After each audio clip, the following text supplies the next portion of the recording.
The Wild Life of Betty Grable. Her tragic ending. Here's why.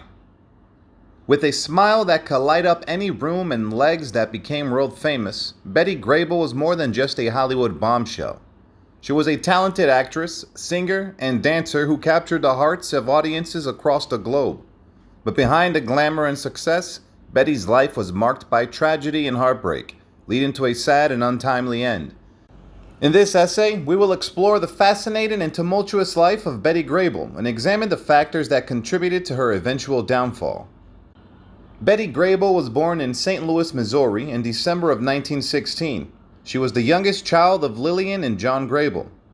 Unfortunately, Betty's older brother, John Carl, died before she was born, leaving her with only one sibling, her older sister, Marjorie, who was born in 1909. From a very young age, Betty's mother, Lillian, had a dream of her daughter becoming a star. At the age of 3, Lillian enrolled Betty in dancing and singing lessons, determined to make her daughter a success in show business.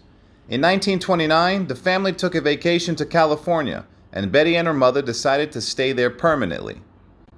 Betty attended the Hollywood Professional School in California, where she quickly developed her talents and even formed a double act with a fellow student named Emlyn Peake, who later became a famous movie actress under the name Mitzi Mayfair.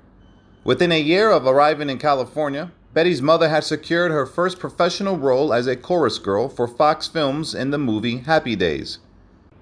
Betty Grable's rise to popularity began in 1930 when she joined the prestigious Goldwyn Girls musical ensemble. Working with legends like Eddie Cantor, she performed in a string of popular movies such as Whoopee, Palmy Days, and The Kid from Spain, alongside other talented Goldwyn girls like Lucille Ball and Paulette Goddard. In 1932, Betty signed with RKO Radio Pictures and underwent rigorous training in acting, singing, and dancing at their own school. Her hard work and talent earned her a credited screen role in her first RKO film, Probation, 1932. She continued to work in a variety of uncredited minor roles in films such as Cavalcade in 1933 and The Gay Divorcee in 1934, in which she had a notable feature role dancing Let's K Knock Knees with Edward Everett Horton. Betty's dedication to her craft paid off when she landed her breakthrough role in the 1939 movie Million Dollar Legs. She quickly became a fan favorite and signed a new contract with 20th Century Fox, where she would make the majority of her most famous movies.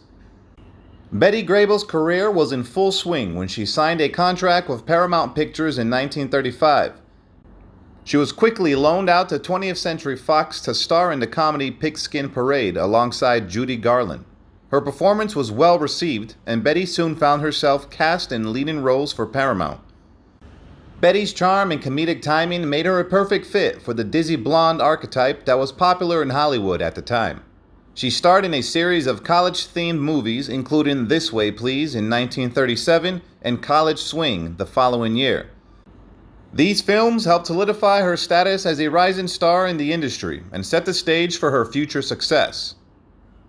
As the 1930s came to a close, Betty Grable's career was soaring. In 1937, she tied a knot with Jackie Coogan, the former child star of Charlie Chaplin's The Kid. The couple even shared the screen in the 1939 film Million Dollar Legs. However, Coogan's financial troubles put a significant strain on their marriage, and they divorced later that same year. Despite the personal difficulties, Grable's career continued to flourish. By the end of the decade, she had already appeared in over 50 films and had become a seasoned performer. Her cheerful and lively persona was a perfect fit for the wartime era, and she gained critical acclaim for her stage performance in the Broadway musical Dewberry Was a Lady. The Cole Porter hit ran for 408 performances, cementing Grable's status as a leading lady both on and off the screen. As the war plunged into the chaos of World War II, Grable's star power continued to shine. Her talent and charm provided a much-needed respite for audiences during a time of great uncertainty and fear. Grable's signature legs even became a symbol of hope for American soldiers overseas. In 1940, Betty Grable signed a lucrative movie contract with 20th Century Fox and began her ascent to the top of Hollywood's A-list. Her charm, beauty, and talents were perfectly captured in the new Technicolor technology, which made her a sensation on the silver screen. Her performances in hit films such as Down Argentine Way and Moon Over Miami alongside Don Ameche, Sweet Rosie O'Grady with Robert Young, and Pin Up Girl were highly praised by critics and audiences alike. By 1942, Betty's popularity had skyrocketed, and she was among the top 10 most popular stars in Hollywood. Her earnings were a reflection of her success, and she was reported to be the highest paid woman in America, earning $300,000 a year. Between 1942 and 1951, she was the highest grossing female movie star in Hollywood, a testament to her talent and star power. Betty's success continued into the late 1940s when she starred in the film Mother Wore Tights alongside Dan Dailey. The movie was a hit with audiences, and Betty's performance earned her critical acclaim. She became 20th Century Fox's top performing star and continued to make movies that were loved by audiences worldwide. Betty found love again in 1943 when she met Harry James, a talented band leader and trumpeter. They fell deeply in love and got married shortly thereafter. Over the years, the couple welcomed two beautiful daughters into the world, Victoria in 1944 and Jessica in 1947. Unfortunately, the marriage was not without its difficulties. For 20 years, the couple's relationship was plagued by alcohol and emotional turmoil, with accusations of infidelities on both sides.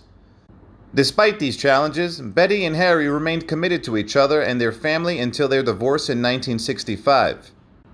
After the end of her marriage, Betty found comfort in the arms of Bob Remick, a younger dancer whom she had met years before. Although they never officially tied a knot, their love for each other remained strong until the end of Betty's life.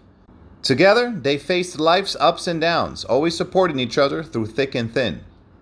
Betty's career took a downturn after the war, and she struggled to regain her former success.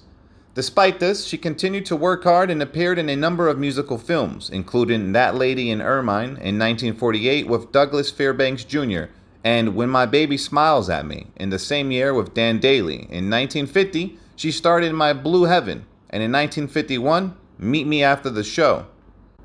Betty's last major role was in the hit movie How to Marry a Millionaire in 1953, where she starred alongside Lauren Bacall and Marilyn Monroe. However, her refusal to be loaned out to Columbia for The Pleasure Is All Mine resulted in her being suspended from Fox.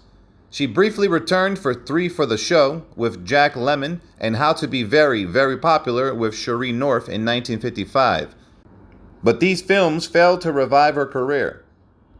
Betty then turned to television and live performances. She made appearances in several popular shows in the late 1950s, including The Jack Benny Show and the Lucy and Desi Comedy Hour.